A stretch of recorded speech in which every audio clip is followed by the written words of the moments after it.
Shalom saudaraku yang saya kasihi dalam Yesus Kristus. Kita saat teduh di pagi ini, mari kita tenangkan hati.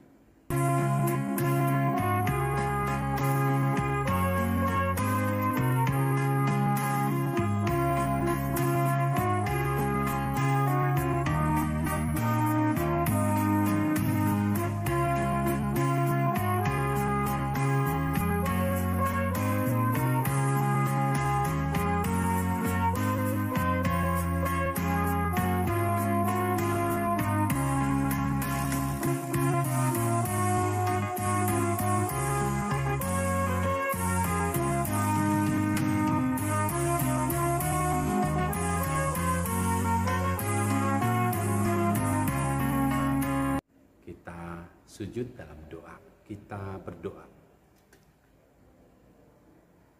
Ya Tuhan Allah Bapa dalam surga, pemurah benar, yang memberikan kesejukan dan kesejahteraan bagi kami. Pagi yang indah adalah anugerah yang telah memperlengkapi kami. Sebelum kami melaksanakan aktivitas kami, ya Tuhan, kami percaya kemurahan-Mu, kebaikan-Mu akan selalu terjadi atas kami. Untuk itu kami yakin dan percaya firman-Mu yang akan kami dengarkan, itulah menjadi bukti kehadiran Tuhan. Dalam nama Yesus Kristus kami berdoa. Amin. Pembacaan firman Tuhan diangkat dari kitab Nabi Yesaya pasal 61 ayat yang pertama. Dikatakan demikian. Roh Tuhan Allah ada padaku, oleh karena Tuhan telah mengurapi aku. Ia telah mengutus aku untuk menyampaikan kabar baik kepada orang-orang sengsara dan merawat orang-orang yang remuk hati, untuk memberitakan pembebasan kepada orang-orang tawanan dan kepada orang-orang yang terkurung kelepasan dari penjara. Demikian jauh pembacaan firman Tuhan. Saudara-saudaraku, roh Tuhan ada pada hamba-Nya. Hamba yang telah diperlengkapi oleh Tuhan. Apakah kekuatannya? Apakah kemampuannya? Adakah kebijakannya? Adakah kepintarannya? Adakah tenaga yang bisa diandalkan? Maka kesaksian kitab Nabi ini, ketika waktu itu Yesaya Tuhan pakai untuk membangun kembali bangsa yang pernah porak-poranda, untuk pulih dalam ibadah, pulih dalam kebersamaan, segar dalam cita-cita, dan mampu seia sekata dalam rencana-rencana, terbangun dalam pengharapan. Hamba Tuhan itu bersaksi, roh Tuhan ada padaku. Saudara-saudaraku, bagaimanakah ini bisa terjadi? Maka untuk kemampuan yang akan dimiliki oleh seorang hamba, maka roh Tuhan itu akan memperlengkapi dan memampukan dia menghilangkan segala keraguan atau tolok ukur yang pernah ada pada dia secara duniawi. Ada kuasa surgawi, kuasa ilahi yang ada pada hamba itu. Saudara-saudaraku, apakah pekerjaannya? Pekerjaan seorang hamba yang diurapi itu, kalau kita saksikan firman Tuhan ini, pertama-tama ialah Allah mengutusnya. Allah mengutusnya ke tengah-tengah dunia, ke tengah-tengah persekutuan kehidupan yang sangat realistis, dalam suka dukanya, dalam kelemahannya, dalam segala macam bara bahaya, penyakit sekalipun, bahkan segala keterkungkungan, manakala kehidupan itu dirasa sangat diikat, yang membutuhkan, merindukan keadilan, bahkan hadirnya Tuhan yang dia yakini dapat menggerakkan kehidupan itu ke arah yang lebih baik.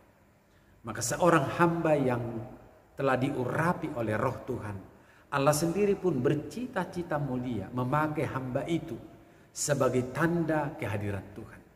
Saudara-saudaraku, inilah kesaksian yang pernah ada. Dan inilah yang ada di pundak ketika kita menghamba di hadapan Tuhan. Ada roh Tuhan menyertai saudara. Ada roh Tuhan menyertai saya. Ada roh Tuhan untuk setiap hamba yang telah dipakai oleh Tuhan. Ada roh Tuhan yang telah menyerahkan dirinya untuk menjadi hamba di hadapan Tuhan. Saudara-saudaraku, pekerjaan sebagaimana dengan yang disaksikan oleh Nabi Yesaya ini tentu tidak mudah. Apakah dia sehingga bisa didengar? Apakah dia sehingga dia bisa tampil? Apakah dia sehingga dia bisa berbuat? Maka tentu yang utama dan yang pertama di sini ialah menyerahkan dirinya dituntun oleh roh itu. Roh, ada kuasa, ada keyakinan, ada rasa percaya diri di mana Tuhan bekerja untuk dia. Tentu kehadiran roh Tuhan itu akan memperlengkapi yang bersangkutan untuk setia kepada firman-Nya, untuk setia kepada jalan-jalan yang telah diawali oleh Tuhan, untuk setia pada keselamatan. Saudaraku, pekerjaan ini belumlah selesai. Hadirnya para hamba di tengah-tengah persoalan hidup itu amat dinantikan oleh dunia ini. Namun juga hamba yang dipercaya, hamba yang didahulukan menyatakan itu, maka pastikan dirimu tidak pernah jauh dari Tuhan. Seiring sejalanlah dengan Tuhan. Bina kehidupanmu yang selalu menunjukkan sikap taat kepada Tuhan. Hanya dengan demikian, maka hadirnya Tuhan ke tengah-tengah dunia ini bisa dirasakan oleh semua orang. Saudaraku, ini karya besar yang diperuntukkan bagi kita, bagi saudara dan saya. Kita adalah hamba yang dititipi tugas panggilan agar bukti dari hadirnya kerajaan surga itu sangat nyata dalam hidup kita. Ke tengah-tengah keterpurukan, saudara-saudara kita mendoakan mereka agar tercipta keadilan di desa, di kota, bahkan di tengah-tengah pemerintahan sekalipun. Mari bersikaplah sebagai hamba yang diurapi oleh Roh. Amin. Kita berdoa. Bapa di surga, terima kasih atas kebesaran-Mu yang pada saat ini kami hayati lewat hadirnya firman Tuhan ini untuk membangun kembali kehidupan itu. Kehidupan beragama, kehidupan bermoral, kehidupan berencana, kehidupan bernegara, kehidupan bermasyarakat, kehidupan bergereja, kehidupan sesama, mendampingi mereka-mereka yang membutuhkan pertolongan. Menjadi hamba adalah menjadi orang yang rela seturut kehendak Tuhan. Allah Bapa dalam surga, kami pun menyadari betapa dunia yang kami huni ini membutuhkan hamba-hamba yang bisa dipercaya, yang membutuhkan hamba yang berani, hamba yang mempersembahkan hidupnya sepenuhnya, tidak ternoda, tidak terhasut, dan tidak egois. Dia adalah hamba yang selalu setia kepada Tuhan. Ampuni kami Tuhan, tolong kami Tuhan. Apabila kami mengenali diri kami banyak kekurangan, kelemahan, biarlah kami selalu datang dengan penuh setia ke hadapan Tuhan. Seraya bersembah sujud dan urapan kasih Tuhan yang penuh kuasa itu selalu membuat kami layak menjadi hamba di hadapan Tuhan. Berkati mereka yang sedang sakit, jenguk mereka yang merelakan dirinya menjadi penolong pendamping di tengah keluarga dalam segala tugas panggilan pekerjaan, agar nama Tuhan selalu dimuliakan.